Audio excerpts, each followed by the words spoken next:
बिस्मिल्लाहिर्रहमानिर्रहीम। अस्सलाम वालेकुम जी, मैं हूँ आयशा और आप देख रहे हैं मेरा channel kitchen secrets with Ayesha. तो जी आज आपके साथ जो मैं रेसिपी लेके आई हूँ इसको कहते हैं रोस्टेड चाय, रोस्टेड टी, कैरेमल टी, जो भी आप कह लें इसके यही नाम है। और आज आपके साथ परफेक्ट रेसिपी मैं शेयर करूँगी। तो जी इसमें लोग गलती कहाँ करते हैं, आपको क्या करना है क्या नहीं करना, स्टेप बाय स्टेप मैं ये सारी रेसिपी आपके साथ शेयर करूँगी। आपने गौर से देखनी है और गौर से सुननी है और पूरी नोट करनी है और वीडियो आपने स्किप नहीं करनी, क्योंकि जब आप वीडियो स्किप कर देते हैं तो चीज़ आधी अधूरी बनती है और वो सही नहीं बनती है, तो वो फिर हमारी गलती नहीं रहती है। तो चलें आए हम स्टार्ट करते हैं जी। ये जी मैंने एक प्यारा सा बर्तन ले लिया है, अपने चूल्हे पे रख लिया है, पतीली लें, सॉसपैन लें, जो भी आपके पास है, लेकिन ये ड्राई होना चाहिए। ये देखें जी, मैंने उंगली लगा के आपको दिखा दिया कि ये ड्राई है बिल्कुल। ठीक है जी, अब मैं इसके अंदर पहली चीज़ जो डालूंगी वो है हमारी चीनी। चीनी मैंने इसके अंदर 4 चम्मच डाल दी है, क्योंकि मैंने 4 चम्मच चाय बनानी है, तो इसके हिसाब से मुझे 4 चम्मच ही चीनी चाहिए, 4 चाय के चम्मच। अब जी मैं इसके अंदर मतलब चीनी मैंने डाल ली है, मैंने आग नहीं जलाई हुई, ये मैं कंफर्म कर दूं आपको। ठीक है जी, सिर्फ चीनी डाली। अब मैं इसके अंदर 4 चाय के चम्मच पत्ती डाल रही हूँ। ठीक है जी, पत्ती आप कोई भी अच्छी सी ले सकते हैं जो आप इस्तेमाल करते हैं। 4 चाय के चम्मच आपने इसके अंदर पत्ती डाल लेनी है और 2 इलायचियाँ डाल लेनी है। इलायची ऑप्शनल है, आप डालें या ना डालें, लेकिन उसका बहुत अच्छा टेस्ट आता है। अब जी मैं फ्लेम ऑन कर लेती हूँ।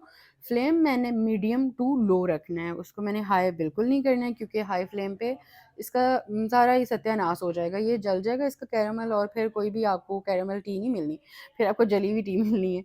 मजाक कर रही हूँ, लेकिन आपने चूल्हे का बहुत ख़ास ख्याल रखना है, क्योंकि अगर आप चूल्हे का बहुत ज़्यादा फ्लेम इसको बहुत ज़्यादा तेज़ कर देंगे तो उससे क्या होगा, ये जल जाएगी। बहुत ही नाजुक सा वो होता है। तो आपने अब करना क्या है जी, जो मतलब मैं आपको ये बता रही हूँ कि लोग गलती क्या करते हैं। लोग गलती ये करते हैं कि इसको फुल आग पे जल्दी जल्दी के चक्कर में बना लेते हैं और वो जल जाता है। ये देखें जी, चीनी अंदर डाली हुई थी, कितनी फ्लफी फ्लफी बन गई है ना, चीनी के अंदर पत्ती डाली हुई थी। अगर हम खाली चीनी डालते ना तो ये भला होना क्या था, ये जल जाना था सारा कैरामल। अब हमने इसके अंदर समझदारी क्या की, हमने चीनी के अंदर पत्ती डाल दी और ये देखिए ये कितना फ्लफी फ्लफी सा बना है, ये जला जुला कुछ भी नहीं है। कितना अब इसका प्यारा कलर है। तो नेक्स्ट अब हम इसके अंदर डालेंगे जी अपना खूबसूरत सा दूध। ठीक है जी, अब मैंने दूध चार मैंने कप चाय बनानी है और मैंने 4 ही कप दूध ले लिए। मैं दूध पत्ती बना रही हूँ, तो आप चाहें तो 3 कप पानी और 1 कप 3 कप दूध और 1 कप पानी डाल सकते हैं। ठीक है जी, आधा दूध मैं इसके अंदर ऐड करूँगी और आधा दूध अभी मैं रख लूँगी। पूरा मैंने ऐड नहीं किया है, आधा मैंने इसके अंदर ऐड कर दिया। और अब जी ये देखें, आप सोच रहे होंगे ये क्या हुआ, ये तो गुठलियाँ बन गई, ये तो आप ही से चाय ख़राब हो गई, लेकिन ऐसा कुछ भी नहीं है।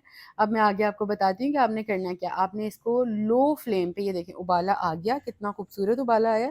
अब आपने इसका फ्लेम बिल्कुल लो कर देना है और लो फ्लेम पे आपने इसको घुमाना है, पकाना है, हिलाना है और ये बीच में मिक्स हो जाना है। ठीक है जी, अब देखें ये बिल्कुल सारी चीज़ें बीच में मिक्स हो गई, मेल्ट हो गई हैं और कलर चेक करें कितना प्यारा कलर है। ठीक है जी, और अब इसके अंदर नेक्स्ट जो मैं चीज़ डालूँगी ना वो आपको मैं बताती हूँ।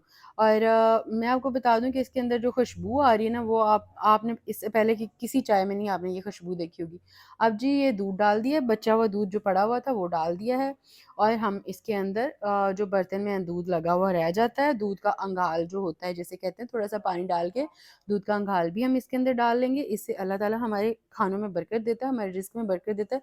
तो हमने खाना पीना कुछ भी जो है अल्लाह की दी हुई जो नेमतें हैं, हमने ज़ाया बिल्कुल भी नहीं करनी। अब जी आ गई है अगली चीज़ की बारी, हमने इसको फेंटना है और जो इसकी कोई शानदार खुशबू आ रही है वो बस जो पीने वाला वही आपको बता सकता है। अभी मैं बता सकती हूँ और फिर आप भी मुझे बना के कमेंट्स में बताएंगे कि आपको ये कैसी लगी। अब हमने इसको डोंगे से बार बार फेंटना है, इसको हमने अच्छी तरह से फेंटना है। फेंटने का मकसद ये है कि चाय फ्लफ़ी बनती है। ये देखें जैसे हम कॉफ़ी बनाते हैं ना वो फ्लफ़ी फ्लफ़ी होती है, तो ऐसे ही हमारी चाय भी बहुत ज़्यादा फ्लफ़ी है। तो जी और ये देखें जी, माशाल्लाह माशाल्लाह कितनी खूबसूरत चीज़ है। अल्लाह ताला ने हमें क्या-क्या नेमतें दी हुई हैं। और दूध तो अल्लाह का नूर है और दूध से जो हम चाय बनाते हैं, वो चाय कितनी कमाल की बनती है माशाल्लाह से। देखें जितनी ये पक रही है, जितने इसके उबाल आ रहे हैं, इसका टेस्ट उतना ही अच्छा होता जा रहा है जी। ये इसका फ़ाइनल आपको मैं कलर दिखाती हूँ, आप देख के यकीन करें कि आपके मुँह में भी पानी आ जाएगा कि भई अभी यही वाली चाय बनाओ। तो जी आपने बनानी है ज़रूर और बना के मुझे कमेंट्स में ज़रूर बताना आपको मेरी रेसिपी कैसी लगी। इतनी शानदार खुशबुएँ आ रही हैं, वो तो जब आप बनाएँगे तो आपको खुद ही पता चल ही जाएगा इंशाल्लाह। तो जी हम लेते हैं एक प्यारा सा कप और कप के अंदर अपनी चाय छान के डाल ली है हमने जी।